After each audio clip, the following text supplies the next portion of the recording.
জয়গুরু। অনেকেই বলে ইষ্টভৃতি কিসের জন্য, কেন করব ইষ্টভৃতিটা, ধর্মের মধ্যে পয়সা টয়সা আবার কিসের, এরকমই বলে। তো তো আচার্যদেব বলছেন, আচ্ছা এবার আমি জিজ্ঞেস করি, বেটা তুমি মানুষ হয়েছো কিভাবে বিনা পয়সায়? কি জন্ম হয়েছো যখন, তখন হসপিটালে ইঞ্জেকশন নিয়েছো কি বিনা পয়সায়? পড়াশোনা করেছো কি বিনা পয়সায়? তাহলে বাবা মায়ের স্নেহবন্ধনের মধ্যে পয়সা এলো কি করে? বাবা যখন বুড়ো হবে তখন তুমি বাপকে দেখবে না? তাহলে ওষুধপত্র কি বিনা পয়সায় আসবে?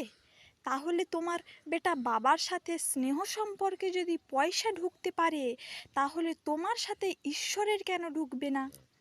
তোমার পয়সা তোমার বাবা মায়ের প্রয়োজন হবে, এবং বাবা মায়েরও পয়সা তোমার প্রয়োজন হবে, কিন্তু তোমার দেওয়া ইষ্টভৃতি ঠাকুরের কোনো প্রয়োজন নাই।